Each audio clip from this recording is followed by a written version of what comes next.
Hi. In the interest of time, we're going to get started. I know parking is a little bit of an issue this morning, so people will probably start trickling in, but we'll kick it off. I am Sarah Vreda. I'm one of the co-presidents of the Parent Faculty Association here at the high school, together with my esteemed colleague Ann Wagner, who is looking for a spot right now. The PFA is very proud of the partnerships that we have with the district, our school administration, our guidance counselors, and our friends at New Canaan Cares. And one of the benefits of those partnerships is that we can bring you the type of programs, excuse me, that you're here for today. But very quickly before we do that, we have to approve the minutes from our January general meeting. And may I have a motion to approve the minutes? Patty, can I get a second? Back there. Thank you. All those in favor? Any opposed? The motion passes. Thank you. And with that, I'd like to ask Principal Egan up to the podium to lead our introductions. Thanks, Bill. Well, thank you, Sarah, and thank you for parents. Just by a show of hands, how many parents are not high school? Not high school. Awesome. So that's I love to have new guests here at the high school, and I think today's topic is one that's really important to us here at the high school and district-wide. So I'm really thankful that we have a large turnout, and I'm really thankful for CARES to partner with the district and obviously our district experts as well to really come out and provide such important information to our families. So without further ado, I'd like to introduce Maureen Aziel from New Canaan Cares. They've done some amazing programming already this year, and this will continue their year-long journey of awesomeness with us. So thank you. Maureen, thank you. Hi, everybody. Good morning. I'm Maureen. I'm the Education and Program Manager for CARES. CARES' mission is to empower youth, strengthen family, and build community.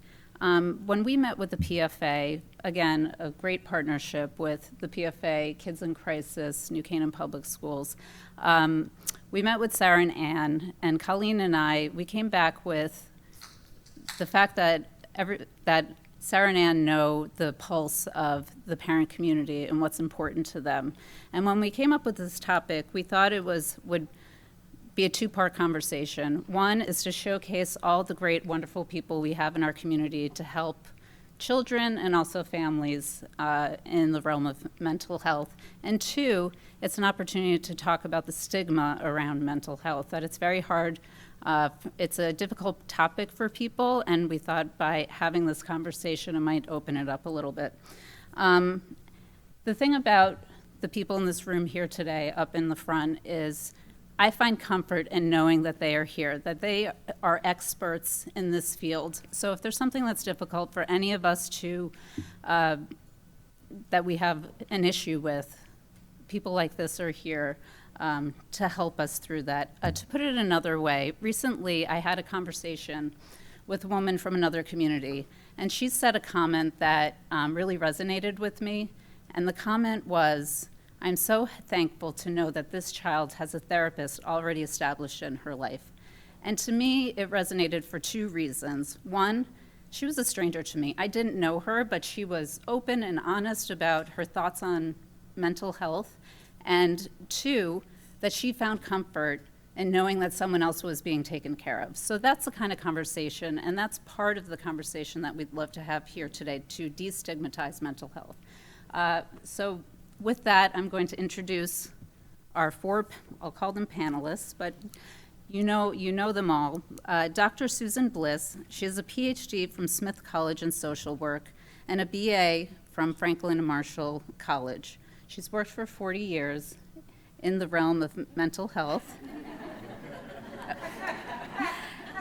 You started when you were 5. I know. We are esteemed in the presence of wonderfulness. So she's a professor of social work, formerly director of mental health agencies, director of therapeutic boarding schools, and a private practice. And she's been with New Canaan Public Schools for 8 years. Tracy Masala is a licensed clinical social worker treating adolescents, adults, and families with a master's degree from Fordham University Graduate School of Social Services. And her experience includes advanced assessment of treatment and a full range of diagnosis, including mood disorders and personality disorders. She's worked in the multidisciplinary clinical team at Silver Hill Hospital for close to 10 years and continues to work with Silver Hill in community outreach and education. And she maintains a private practice in Wilton and is the clinical director and founder for the Krasner Adolescent Institute. Cynthia Rivera, 20 years in New Canaan schools, and before that, 8 years at Staples High School and 1 year at Bridgeport Schools. She has a master's from Fairfield University, and she is the head of counseling, the department chair of school counseling. And then also Martha Hutron. She's from Kids in Crisis, and she holds a master's in social work from Boston College. And she's previously worked as the Teen Talk counselor in Westport, and she's the Teen Talk counselor here. And she has experience in alternative schools in Ridgefield and Ridgefield Youth Services Bureau. So thank you all for coming here today, and we're so excited to hear what you have to say.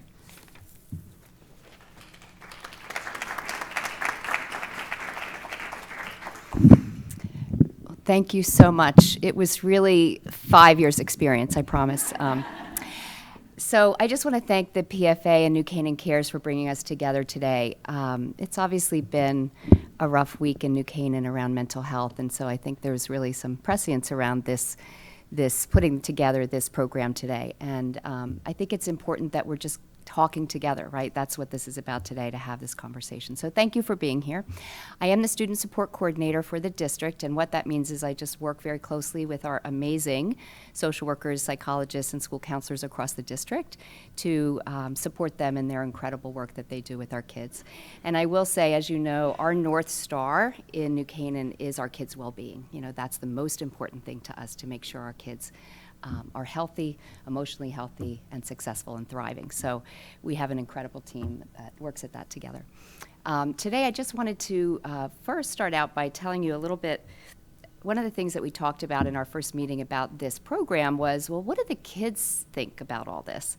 And I was actually already planning to attend a health class and a mental health club meeting and some other things. So we thought, let's ask the kids what they'd like their parents to know. And we thought that might be a good place just to start. What do we wish our parents knew about our mental health?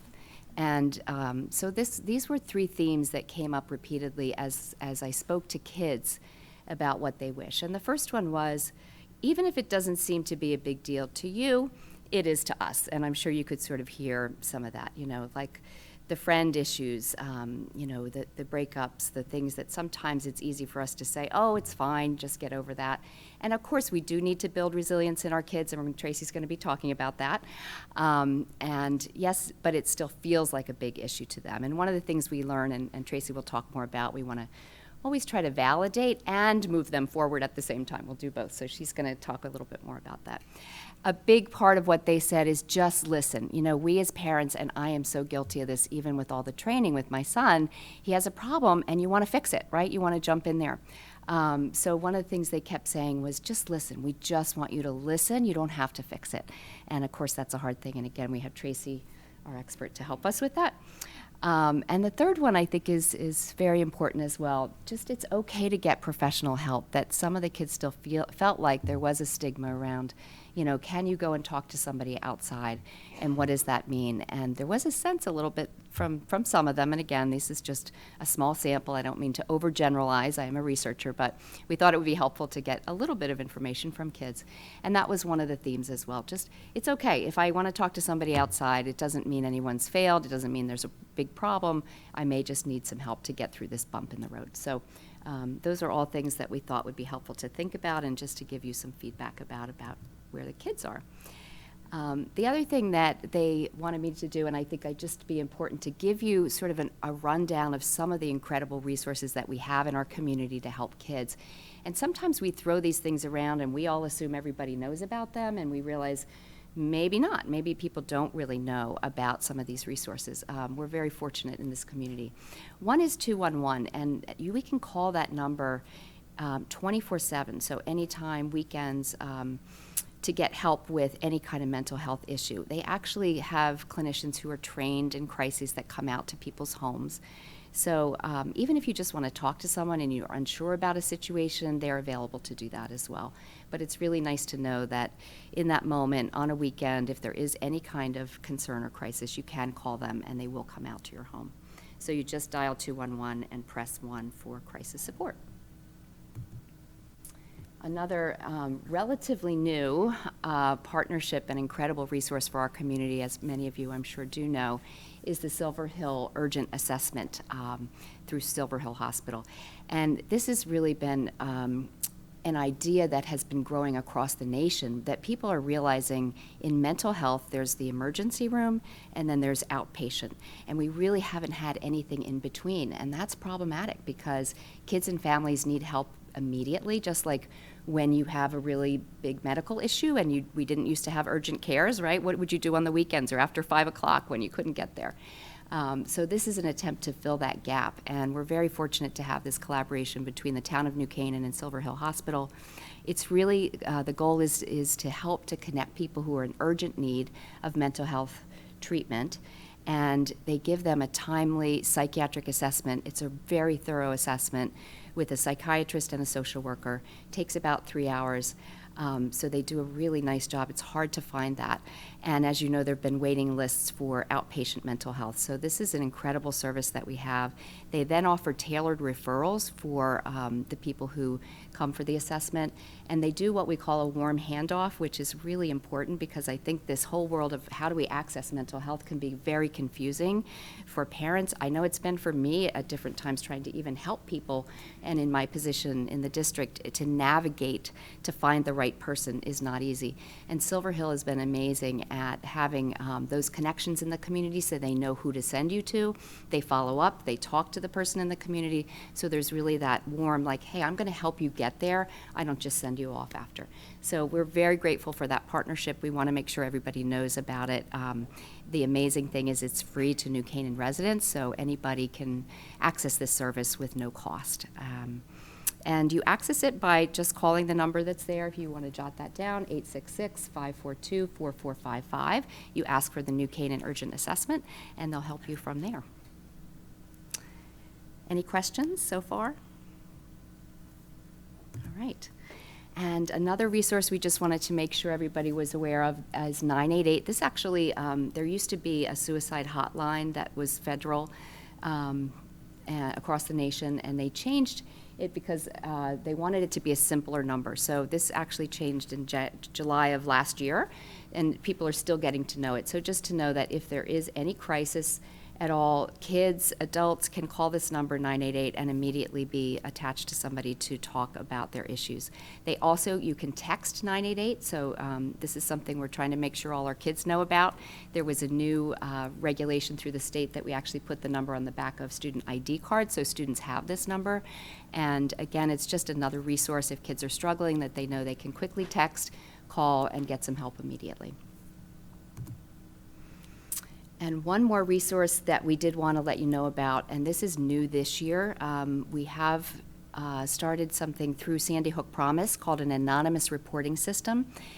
This is based on research that we know, especially teens talk to each other about their concerns more quickly than they'll come to the adults. So we wanted to be sure that we had an avenue for our students to be reaching out and letting us know about issues that they are concerned about. It's an incredible program because it is free to us. It is combines education, so all of our students this year were trained in how to recognize signs of concerns about mental health issues, about aggression, and then and self-harm, and how to safely report that. And this, again, is 24/7. Kids can use an app, a hotline, or the website. We have it up on our district website for them to access.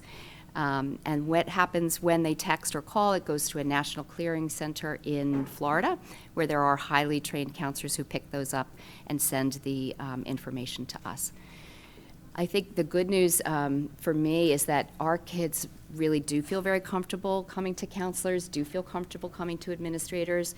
So mostly we've had kids coming through our school professionals, and not many reports this way, but we want to make sure that we have it as a resource as well, and we're trying to get the word out. So please know, and you can remind your kids that this is another resource for them if they're concerned about their peers or themselves or any kind of bullying, aggression, and mental health or self-harm. And that's just more information on how to submit a tip. And I think all this information is also on the cards, so you don't have to take it down, but New Canaan Cares has provided a card that goes through all of these resources, and it's there for you, so you can take that with you. So I just wanted to give you those resources, knowing that hopefully nobody needs them, but it's nice to know that they're here and that we're in a community that cares so much about mental health, that cares so much about the well-being of your kids. Please know I'm always available. My number's on the website if anyone has concerns, questions. Please reach out. I love talking to parents, and your input is so important in that partnership and the work that we do to support your kids. So thank you so much, and at this point I would like to, unless there are any questions at this point about the resources? No. Fantastic. So Tracy Masella. Thank you, Susan. All right. I'm gonna try all the things. I usually don't need a microphone because I'm Italian, but I will. So if you can't hear me, raise your hand. But usually I do pretty well without it. So thank you to New Canaan Cares, New Canaan High School. The two organizations are near and dear to my heart. I've been a resident of New Canaan for, 24 years now. And I've been part of the school systems and been associated with New Canaan Cares and Silver Hill Hospital. So this community is very close to me. And I've done most of my work in this field, other than a short time in New Haven, in Fairfield County. So I know the community not only as a resident and as a parent, but also as a clinician. And it's an interesting point of view. The good news is that we are blessed in this area with a tremendous amount of resources. I mean, just what you heard for this town is amazing. I mean, we are very, very blessed in terms of the resources that we have available, really quality resources. And there's large parts of the country that isn't the case. That's the really, really good news. The not so great news is that we are also in a part of the country that has a very high rate of mental illness in teens. So that's the conundrum. And so we want to make sure that the resources are getting to the right people. That's the task. So, good news is destigmatizing. So our kids are much more open to talking about mental health and mental illness than ever before. There's been, a surge of celebrities and sports stars that have come out talking about their mental illness, taking time away from their careers to attend to their mental health. That's all really, really good stuff. So our kids are much more well-versed in talking about feelings and problems and struggles than ever before. One of the downsides of this wealth of information about people's struggles is that sometimes, not always, but sometimes, normal human experiences become pathologized. So they become illness rather than just life.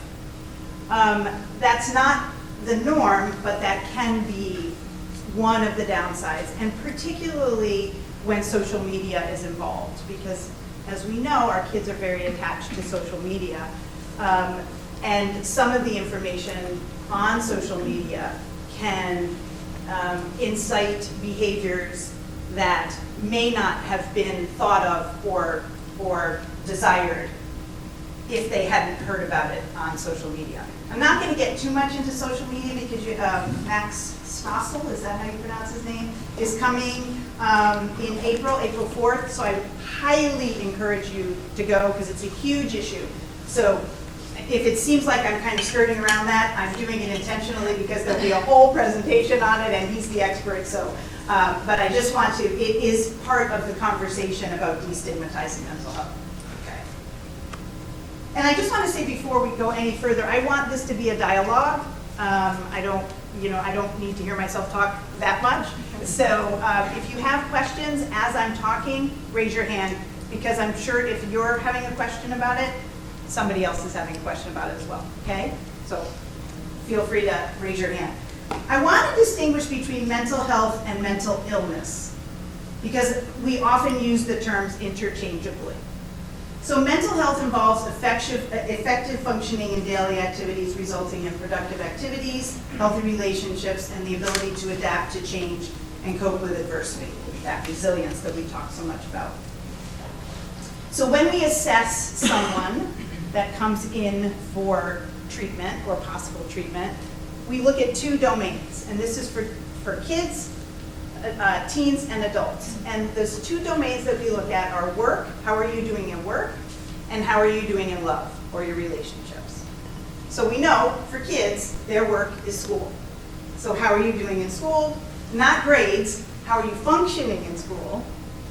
And how are you doing in your relationships? Friends, families, romantic relationships. That's mental health. We all have to attend to our mental health. Every single one of us, right? We deal with it every day when we don't even know we're dealing with it, okay? So that's the sort of the meta message. Mental illness refers to diagnosable mental disorders, so meeting criteria that are very specific for certain medical conditions, okay? So the brain is another organ in the body, just like your lungs, your heart, your liver, your kidney, and the brain functions as the mind. So if you have a mental illness, it is a medical disorder of the brain. Does that make sense? And there are very specific criteria that a person has to meet to be diagnosed with a mental illness, okay?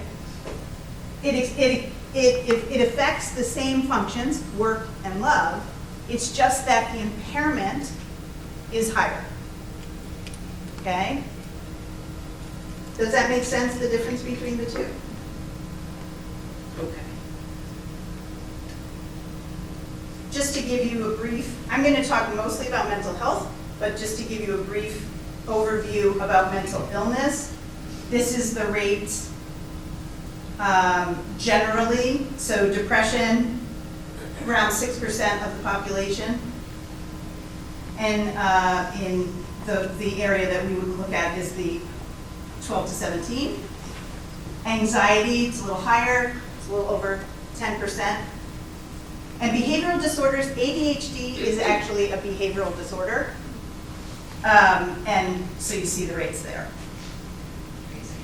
Yes? Is that New Canaan or? No, this is That nationwide. Okay. Yes, sorry, thank you.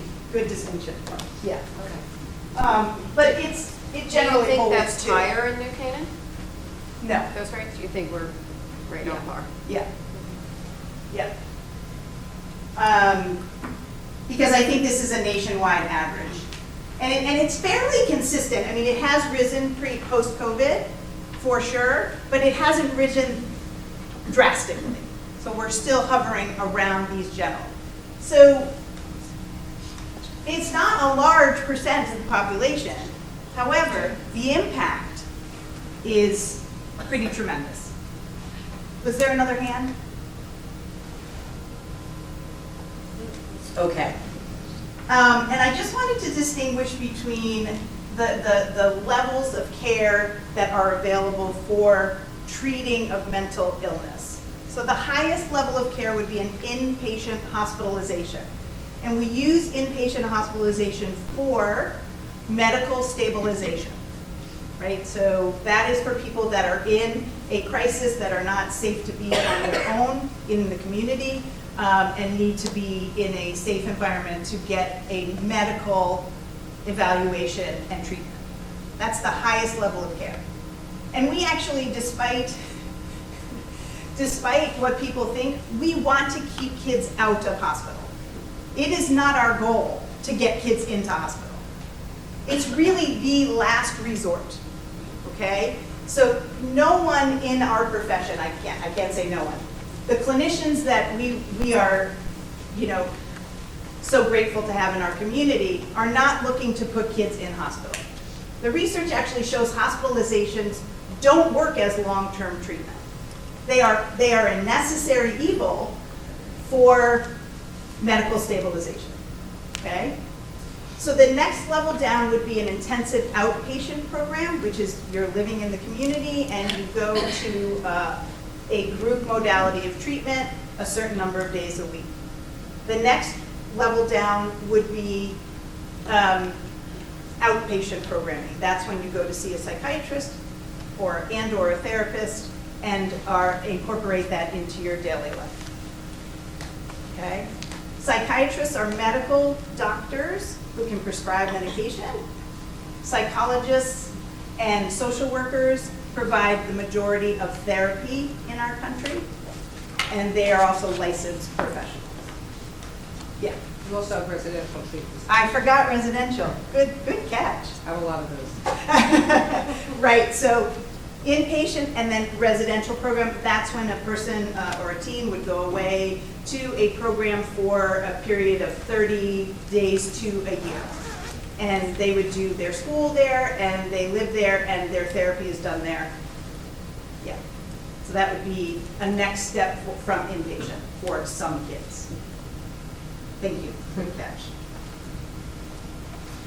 So for me, the main way that we destigmatize mental health is by educating ourselves, knowing what it means, kind of facing the fear that when a kid comes and says, I'm anxious or I'm really depressed, being able to take a step back, not panic, and kind of tease out what that means. One of the things that impacts people getting treatment is this idea of your mindset about mental health or mental illness. There are two general mindsets. One is a fixed mindset. If you think that, well, people that are mentally ill, they're always going to be mentally ill. There's really nothing they can do about it, and they're going to be on medication their whole life and in and out of treatment, and they're probably not going to function very well. So why bother? Right? And that keeps people away, because you don't want to be in that category if you think that it's more or less a death sentence, right? That my kid won't be able to achieve everything if they are labeled as mentally ill. The other is a growth mindset, which is, look, if we have a problem, let's tackle it. And I know that there's help out there, and symptoms can abate and get better, and this kid can function as normally or as typically as he or she wants. Okay? Those people are more likely to seek treatment. And we know that the earlier that you seek treatment, the better the outcome. Lots and lots of people enter into treatment when it's a crisis. And it's kind of like, if you think about a boulder coming off the side of a mountain, when the boulder's on the top of the mountain, it's a problem, okay? And there's lots of options about how to solve that problem. Something's gonna kick that problem off the side, and it's gonna start to gain momentum. They come into my office, or Susan's office, or the guidance office, or a doctor's office, and the boulder's right on top of their head. Well, that's a crisis. There's not a lot of options at that point, other than maybe just try and get the kid out from under the boulder, right? So we want to catch these things when they're problems, because problems are solvable, right? Okay, just a really quick overview, because I think it comes into play when we're talking about emotions. There's two parts of the brain that generally come into play when we're talking about an emotional experience. The first is the amygdala, which is way back here in our midbrain. That's our caveman brain. It's been around since the beginning of time, and it serves two functions. One is to keep us out of danger so that we stay alive, and two is to seek pleasure. Okay? Now for teens, this part of the brain is fully functioning by the time kids are little bit of babies. It's doing exactly what it does at 2, at 20, and at 80. okay? Keeping us out of danger, so constantly being on the lookout for anything that might be dangerous or life-threatening. And number 2, seeking pleasure. The second part of the brain that comes into play when we're talking about an emotional experience is this part of our brain here, the prefrontal cortex. And that's the thinking brain, the CEO of this mechanism. That's where all of our executive function lies. Planning, organization, reason, logic.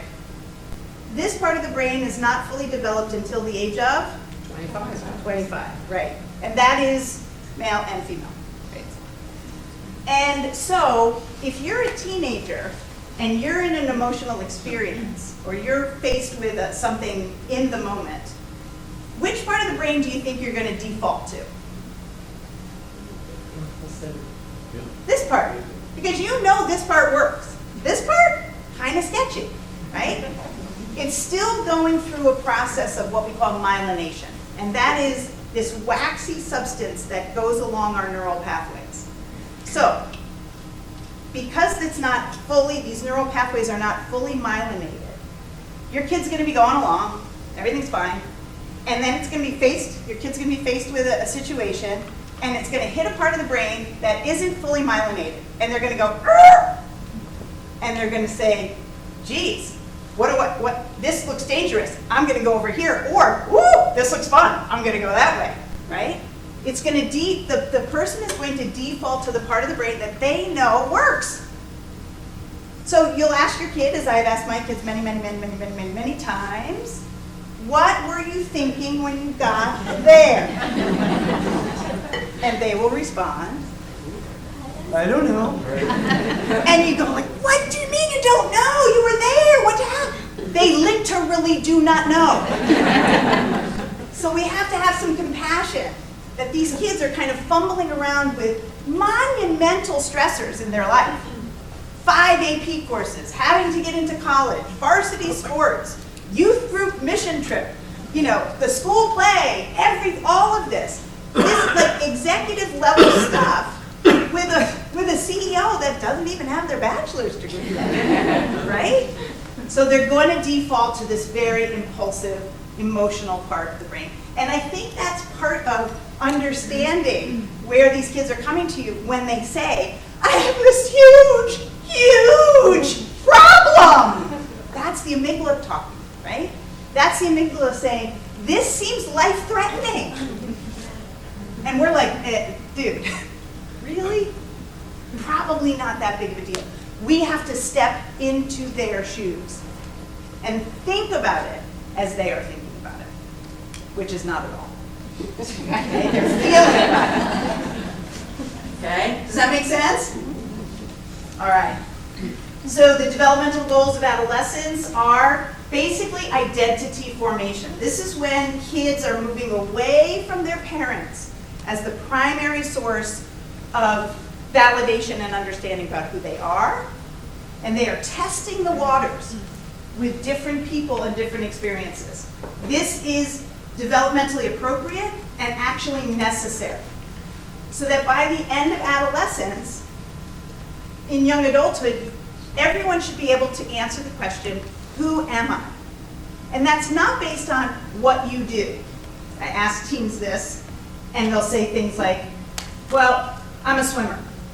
Okay, that's what you do. Who are you? What are your values? What drives you? Where are your passions? Who do you want to be with? What kind of people? What's your identity? So that's the job of adolescence. So imagine having to develop an identity while you're taking said AP classes and varsity sports and the mission trip and your family and your friends. Imagine, this is a huge undertaking, okay? So from where I stand, this is way more important than all of those other things.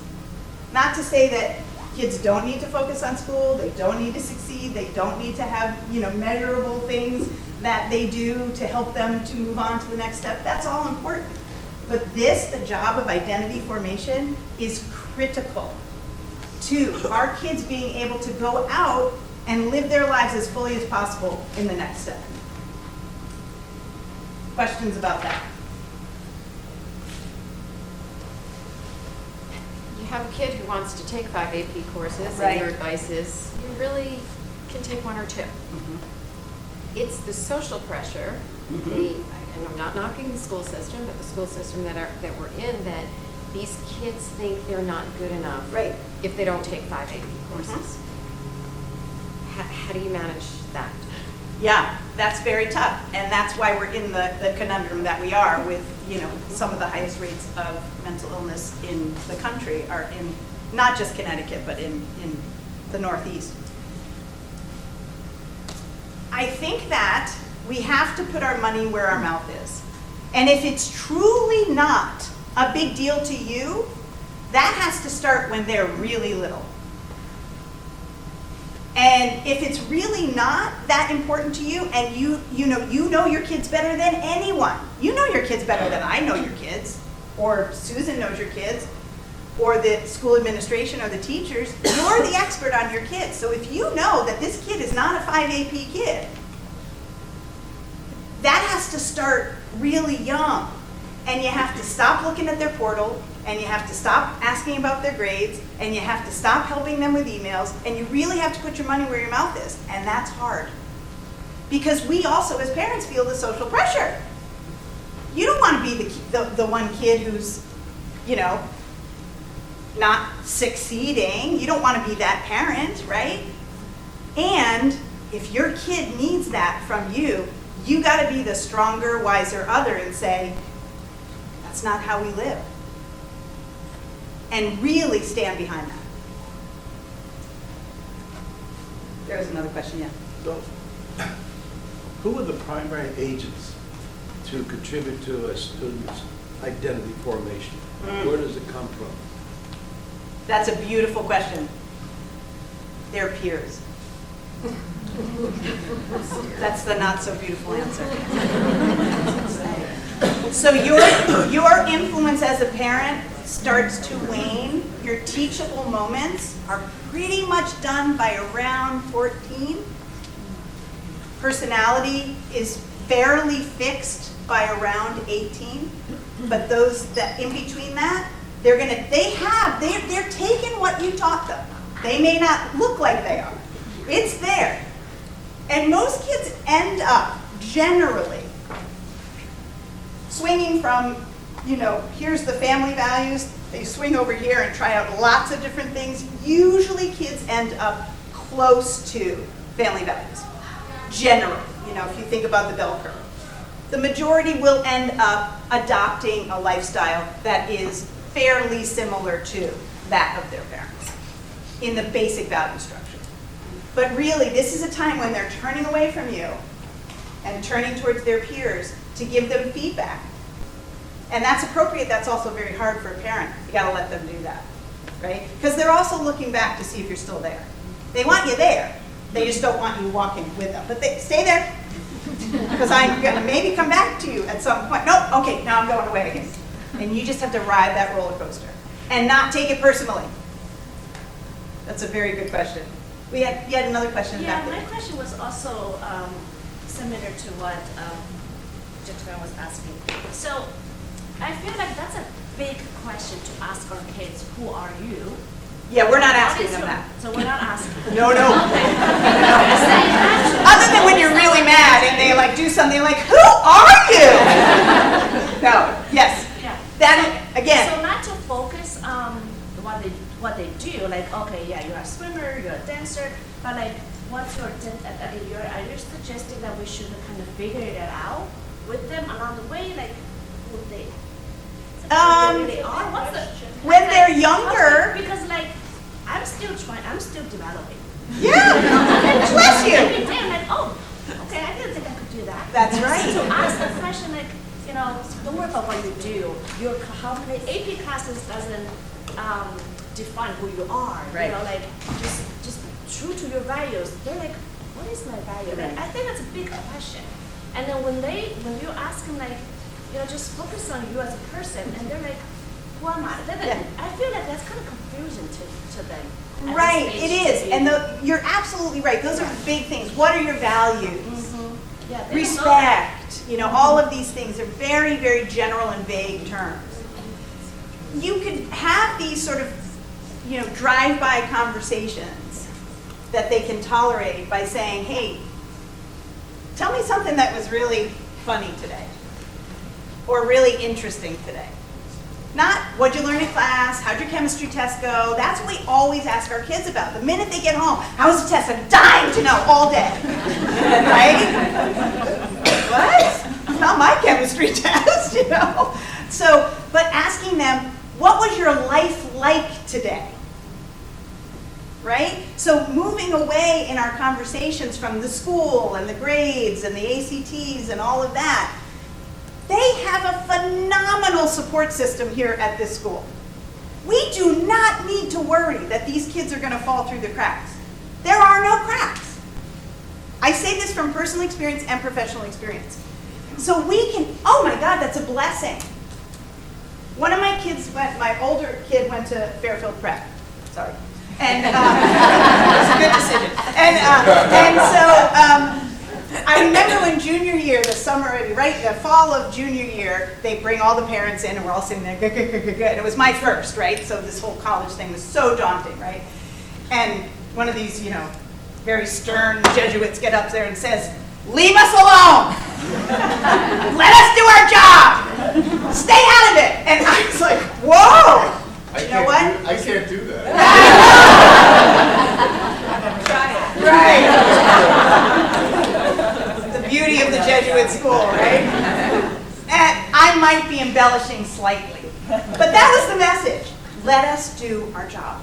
And they do it. I mean, these guys are trained professionals. They have way more experience in the college application process than I do.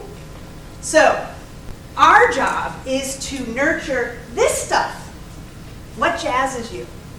Where are the hurdles? How can I help with the hurdles? Right?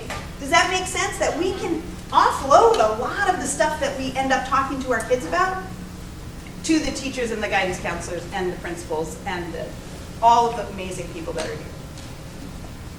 Yeah. I will say, I also work with adolescent and young adults, and one of the things that I have found that really helps parents is a formation of a community. It's all about the community. Children, and it's statistical, they do look to speak to adults when they are welcomed and invited. If there is an opportunity, I do it with a small group where you guys are really connected and you have families that are connected in some very strong way, whether it's athletics or whatever. Assign your friends. You take my kid, I'll take yours. Let's check in. How's it going? So it's a safe space, but it's not mom and it's not dad. And there's no judgment. So I'm just saying that the component that I have found that is sort of a little bit of a piece that really helps is a community embrace it. Yes. And working together to address this issue as a group. Right. Well said. And I also think as parents, we need to find our community, people that we can download and say, I'm really worried about this, or my kid's really struggling and not doing well. And not be afraid of the judgment. And you don't need a huge group of those people, but you need a couple. Yeah. Because it's really, it's a tough thing. Thank you for sharing that. Sure. So I want to get to validation, and I'm very conscious of the time. So negative emotions do not equal mental illness. Negative emotions, there are 7 primary emotions, and only 2 of them are what we consider positive emotions. The rest are negative emotions, okay? And they are all hardwired, and they're all there for a purpose. So anger, fear, sadness, they're all there for a reason. They have a biological determination. So negative emotions are not bad. They are just negative. Mental health is not the absence of negative emotions. It is having the right emotions in the right situation and coping with them effectively. Okay? Managing difficult emotions. Efforts to improve self-regulation are far more likely to be effective in reducing risky behavior than providing an adolescent with information about risky activities. So we spend a lot of time preaching to our kids about the dangers of this, that, and the other thing. We need to find people in these kids' lives that can talk to them about how do you manage those situations, because those situations are going to come up. They are. So how am I helping my kid to manage that in a way that doesn't lead to a crisis, right? They're gonna do stupid stuff. Almost swore. I didn't. See, because that's because I have a fully developed curriculum. They're gonna do stuff. They're gonna make mistakes. We just all have to pinky swear that we are going to accept that about our kids. They are going to make mistakes. That is part of identity formation, right? Let them make mistakes. Let them work their way through it. Just provide the scaffolding so that they know they have the resiliency, they have the skills to be able to manage those without it becoming a crisis, right? So the difference between stress. Stress is, oh gosh, I made a huge mistake. Anxiety is, oh my gosh, I made a huge mistake. I can't go back to school. My life is over and I'm never going to go to college. That's anxiety. Stress is overwhelmed. I'm overwhelmed. Anxiety is an irrational fear of the future. Okay? So again, distinguishing between stress, mental health issue, anxiety, mental illness. And some anxiety is good. Some anxiety can be motivating, right? Again, we don't want to pathologize that which is more normative or typical. Creating a validating environment. Let's talk about validating first, and then if we have time, we'll go back to that.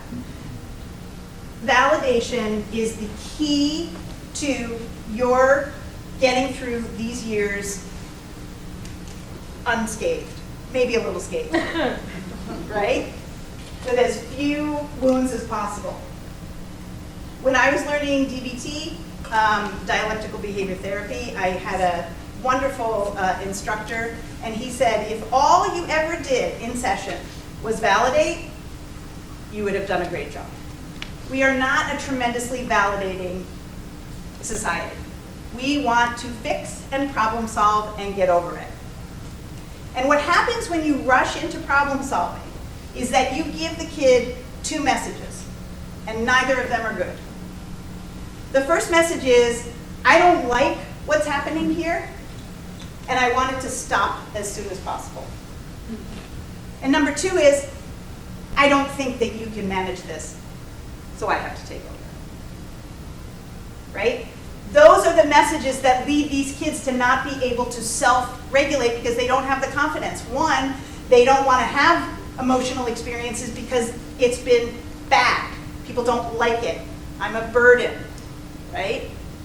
Or I don't have the ability to manage this myself, so I have to just be like, well, somebody's going to take over for me.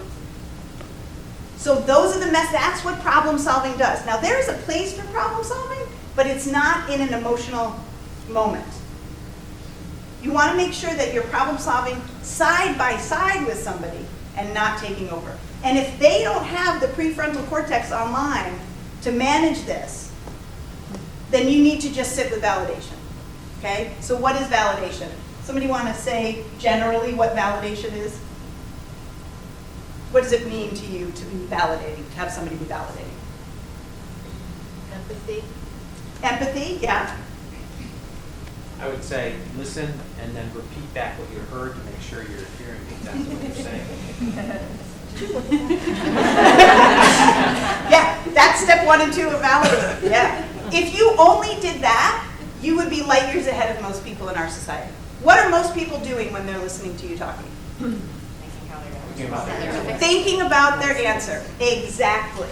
You miss a whole lot of what somebody is saying if you're in your own head thinking about what you're going to say in response. Right? And have your kids ever said to you, you're not listening to me. You didn't hear me. They'd probably be right because you're like, okay, who can I call? What do we need to do?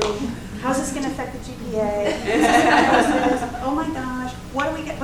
You're in your head thinking about what you're going to do. The kids, like, all they need to do sometimes is just spill it out. And I'm done. Right? And then they're off back on TikTok. Okay? Validation is understanding something about what the other person is experiencing, even if you're not experiencing it yourself. And it's letting that person know you're not in crazy town. It makes sense. I get it. I hear you. Okay? So listening, actively listening, like you guys are doing now. You're actively listening. You've got good eye contact. You're doing great. Somebody's taking notes. I mean, that's active listening. You're nodding, you're responding. That's active listening. So listening not only with your ears, but with your whole body, right? And reflection, as you said. If I'm actively listening, I ought to be able to repeat back what it is that you said, not like a parrot or a robot. So what you are saying is that Susie said this, and then you got angry and blah, blah, blah. No, just say, wow, Susie really got to you today, didn't she? Right? So you're getting the gist of it. And if you didn't get it, and they say, that's not what I said, I have to say, okay, tell me again, because I want to make sure that I understand. It's all about the other person, okay? Mind reading is sometimes putting in, or empathy, putting in that feeling word that they may not have said, just to let them know that you can understand on an emotional level what they might have been experiencing. And then normalizing, you have to be a little careful with this. Teens don't like to be normalized. They like to think that what they are going through is the first time that this has ever been experienced. So you have to be very careful with normalizing, but we want to give them the sense that it makes sense that they are feeling this way. I bet a lot of kids feel that way, if in fact it is normative or typical. We never want to normalize something that is not normative or typical, okay? And it's the way that you say it rather than, oh gosh, don't worry about it. Everybody gets stressed about that. It's no big deal. That can feel very invalidating. Because in that moment, again, amygdala talking, this is life-threatening, right? That's who you're talking to. So saying, hey, I get it. This feels big. And I bet that there's a lot of people that feel that way too. Okay? Connecting the dots. Again, you know your kids better than anybody. You can say, wow, this seems to me to be similar to when Susie did that thing back in last year. What was that thing? Yes, when she said, this blows kids' minds. That you can keep in your mind things that have happened in their life. And you can pull it back and connect the dots for them. Okay? Very validating. And the final is what we call radical acceptance. Going into these conversations, your mindset ought to be, I know my kid can handle this. I'm here as support staff. I'm not going to fragilize this kid and say, you need me to take over. Okay? You got it. That's the message. The message always to our kids is, you're going to be okay. Even if they are in a situation where it is a mental illness, still our message has got to be, you're going to be okay. And we have to believe that. That's the mindset. And that's how we help people to get through, to not only improve their mental health, which we all need to work on, but also to deal with the problems when they become a problem. Okay? I'm just noticing the time, so that's it for me. I'll leave that up, but I know there's 2 other people that need to talk, so thank you. Thank you.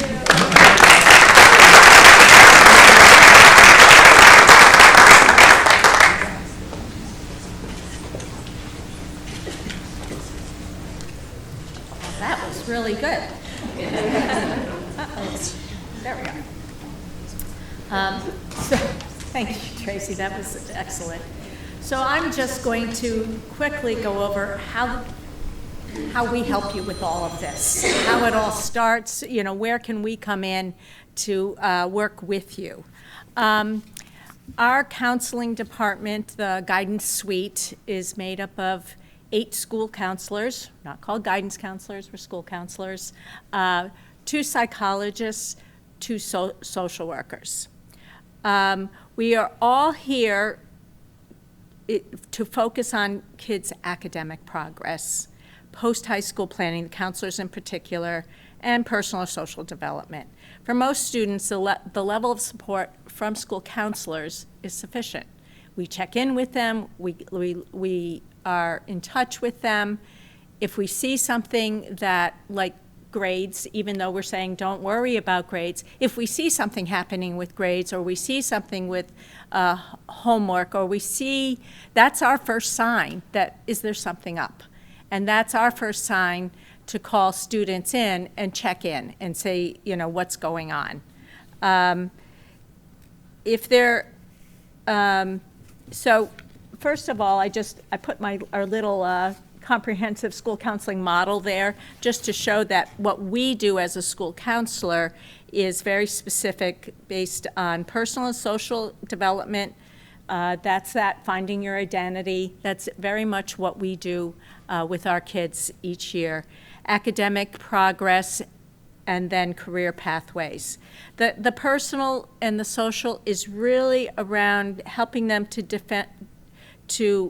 develop their communication skills, work with them on friend issues, that kind of come in. It's the bump in the road of adolescence. You know, most kids, woo, it's the roller coaster, right?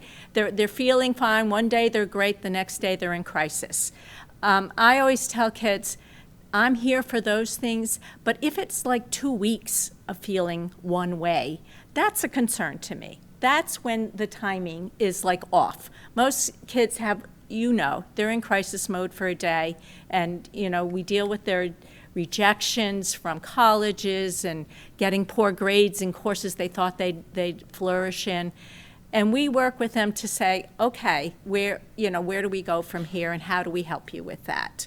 And so we're always reminding them that's what we're here for, is to help them with those things. We do academic planning with them from year to year, so that's a good time that we have a check-in if we don't normally see them. The majority of kids are going along, doing their thing with their friends, their families, they're in sports, they're busy, life is good, they don't come see us. But by junior, senior year, when freshman, sophomore year, we're checking in with them at least once or twice a year to make sure all is well. But if there is something that comes up, that's when we come in and work more closely with them. We help them develop their goals for the future. We ensure that they're appropriately challenged in their courses. Some kids can manage 5 APs without breaking a sweat, but some kids are studying for hours on end to hold on to that. And that's when we start saying, you've got too much. It's not, you have to take that down a notch. I have seen over this very long career, it used to be if you took 1 AP in junior year, wow, you were some kind of kid that you could take 1 AP by junior year. Now they're trying to take, we're doing course selection now, they're trying to take 7. And I'm like, these are college courses. Whoever took 7 courses in college in a semester? You don't. You take 4 or 5. You don't take 6 or 7. So I've been actually saying no to them this year. I've been saying, no, you can't. I won't let you, because I see what trouble they're in when they try to do that in the next year. Yes, we have those kids, the handful. Yeah, they can handle everything. We see them. So that's, for the most part, not your kid. It's great if they are, but for the most part, no, we're not doing that. We work with them on their career pathways. We work with them from sophomore year on. How do we talk to them about their strengths, their interests, and how does that translate to their goals in life, and having them think forward to where they're going? I think this really helps them understand that they're an individual. They're going to go different pathways than their friends. Yes, all their friends are doing this, but man, they really like music, and that is where they really have a passion. So what does that mean moving forward? How do we put that into, is that going to be a great hobby, or is that going to be a career? Is that going to be something that gives you passion your entire life, but maybe not where you work?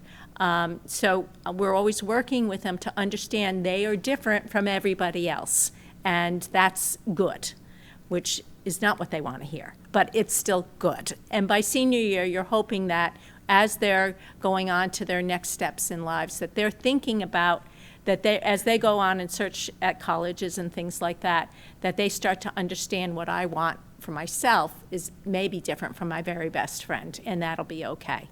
So we're always there working with them on those kinds of things. If that student is having that kind of trouble where they're not out of that funk, or they're feeling low for a long time, or we see them just getting stuck, they can't turn papers in, they can't, they have maybe a perfectionist attitude about things, or they're so stressed that they can't seem to get beyond that day or two, that's when I might go to our school psychologists or our social workers, and we start to work as a team. We see concerns. We may call you and say, I'm concerned. Or, I'm hearing this from your child. They're not thriving. And, you know, what's going on? Is there something I should know about? And we start working together as a team. The psychologists work with us when, you know, we see someone struggling academically, they're having trouble managing, maybe getting to school or to a certain class, they're having difficulty accessing our education here, then we may meet as a team and decide together if there may be more ways to support them. The psychologist can review school records, past testing, past interventions. They can perform educational testing to consider whether there's special education services needed. Has there been an undiagnosed learning disability, or is that stress and anxiety getting to the level of mental illness?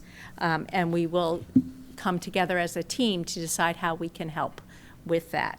Our social workers help with community resources. They can help parents find those resources outside of school, those therapists and providers. We don't do therapy counselors. We do the counseling of helping kids move on to the next point in their lives. But if they need beyond that, we are quick to use those outside resources. Both our social workers and our psychologists do some ongoing counseling with students to help when it's beyond where a counselor would be able to support a student. So ways and whys to access high school counselors. I've heard in the past, I've had more from freshman parents who will say, well, my kid's afraid to go to be seen in the guidance office. Like that means something. That's, you know, it means there's some tragedy in their life or some illness in their life. And it's not true. I mean, the guidance office is full of kids coming in for things around their schedule, for hanging out, because they just like to hang out there.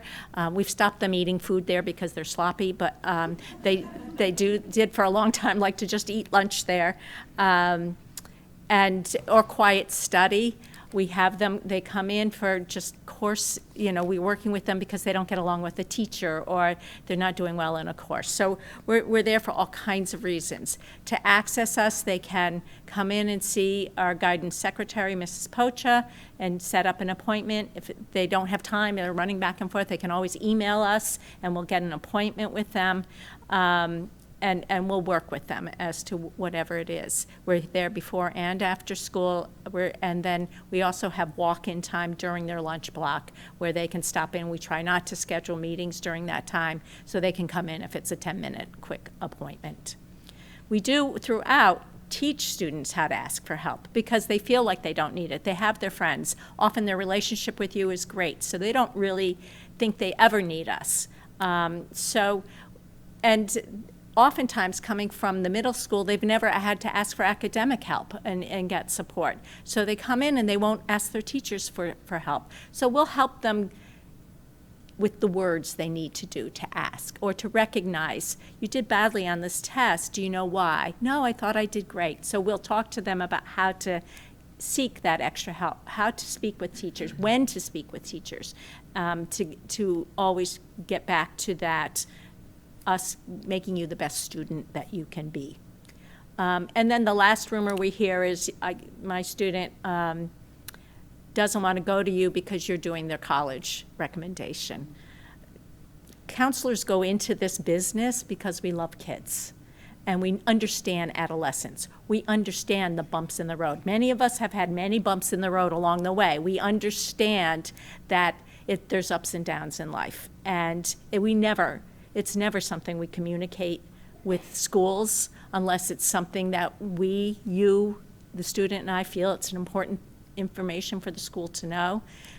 Our conversations, the things that happen with students on a social emotional level, do not go into school records of any kind. That is confidential information. So you do need to know that. We don't share that information with anyone. Okay, bottom line, we just want to celebrate their successes in senior year. It's so much fun to see where they are freshman year and go to senior year, especially the boys who come in this way and have to duck by the time they end at the end. So, any questions around that? Yep. One of the questions I have is, because every school district is very different when it comes to this. Do your teachers, are they either trained or they lay their radar up to look for signs in their classroom of students who are struggling?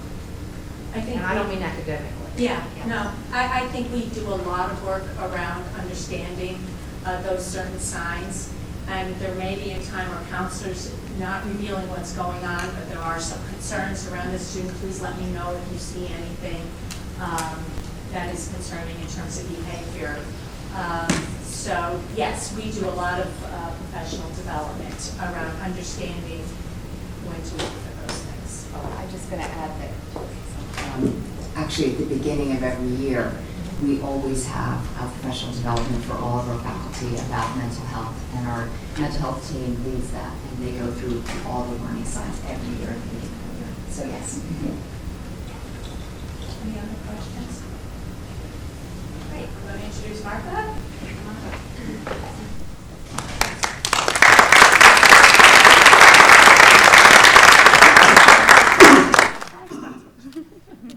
Thank you, Cindy. And I'm super happy to be here. This is a great community. I'm very happy to be part of this awesome team. My talk right now is to tell you what's the value of being a teen talk counselor and what is important for a school to have a teen talk counselor. First of all, I give confidential support. It's a system for the students dealing with all kinds of issues. It could be, as Tracy said, they're on a roller coaster. So that in that particular moment, a fight came up with a peer, and that's the worst thing that it could happen. They can't be in a classroom right there. So they go to me, we process it, we settle down, and then they can return to the classroom. Sometimes they come to me because their counselor is busy. Then they come to me. And I said, me and the school counselors make a great team. Sometimes my referrals are from school counselors and nurses that they need a little support. So then that's my job here. Being in school during the school day allows Teen Talk counselor to be on site when a crisis arises. We never know what our day is going to be. Sometimes it's very nice, easy, and we love those days. Sometimes there are days that, one kid is crying over there, or is overwhelmed, or anxiety kicks in another kid. So I'm here all day, every day, to help counselors if they need, to help kids if they need, to help the nurses if they need, and sometimes just are the kids that go into my door, to my office and say, Martha, I need to talk to you right now. And that's why I'm here for. What kids love is that I'm not a school employee, and that means that I'm completely separated from academics. So nothing around grades, nothing about homeworks, nothing about academic issues. Yes, we talk about, I'm stressed because I have 3 APs, and now I think I'm not going to be able to go to a college and my life is over. That kind of things we process, but I'm not in terms of, in touch of if you need to do homework, if you have to submit an assignment. That's not my role here. And of course, through me, the students and families have access to all the Kids in Crisis resources that Kids in Crisis has in the community. What are those? The first one is a helpline. We have a 24-hour helpline for Teen Talk for help is extended after our school, weekends, and holidays. And I always say to kids, yes, I am right here every day, all school's hours. But what happened were in the middle of the night and you are overwhelmed because, the peer just texts you that the world is going to end and you're feeling that the world is going to end, you can call the Kids in Crisis helpline. And there's going to help someone to help you and to talk to you through that. It doesn't matter if it's 8 o'clock in the morning or 8 o'clock at night or 5 a.m. at night. Someone trained is going to talk to you. And I always say to the students, if you call that, you say, I'm a New Canaan High School student and I know Martha. And that means that Kids in Crisis helpline is going to touch base with me that following morning and say, this kid from New Canaan High School called us last night, and then I can touch base with them. So that's the number of the helpline. Write down. I also have I gave students the little card for those. Sometimes I say, okay, your phone, take out your phone, put that phone line, and that's the other way to say. Another resource that Kids in Crisis has is the emergency shelter. So for family that's needed and for students that need a safe space or that need a little bit of a respite place to be, Kids in Crisis have that resource. And finally, also there has the Lighthouse. That's a special program that Kids in Crisis have, where peer-to-peer social support program for LGBTQ youth and their allies. New Canaan has one here Kids in Crisis has one in New Canaan that meets, I think, once a month, and where LGBTQ and community that wants to support them gets together and have a great time. How can students contact me? They can just stop to my office. I have had self-referrals that I said, Martha, I need to talk to you, or I heard that you're the new Teen Talk counselor here. I just want to know you. Counselors also refer students to me. Nurses also refer students to me. The students can stop by my office or send me an email. And parents can also send me an email or call me. That's my direct number. I'm always open to students and parents as well. Don't know if you have any questions. Yes. Stress the confidentiality that you have for a child or a young adult, just making sure that, I know Kids in Crisis, everything is confidential to a certain point if someone is a danger to himself or others. Absolutely, and that's one of the things that I think it's the first thing I said to the kids. Everything that you said in my office stays in my office unless it's a safety concern. If you want to help yourself or hurt yourself or hurt others, if someone else is hurting you, and then I have to break confidentiality, but otherwise it's confidential.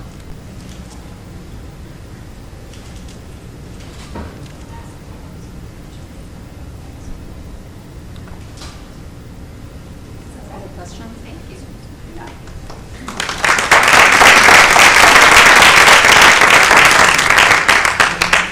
So if there's any other questions that anyone has, we're going to turn off the recording. And there's also some cards as well, so if you had anything that you wanted to write down, That's another avenue as well.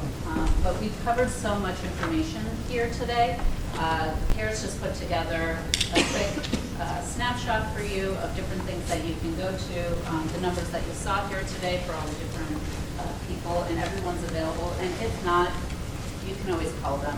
They're at the schools. You know where they are. You can call CARES if you need something. You can always refer as well. Something that came up that I did want to bring up when we were talking, and it was about courage.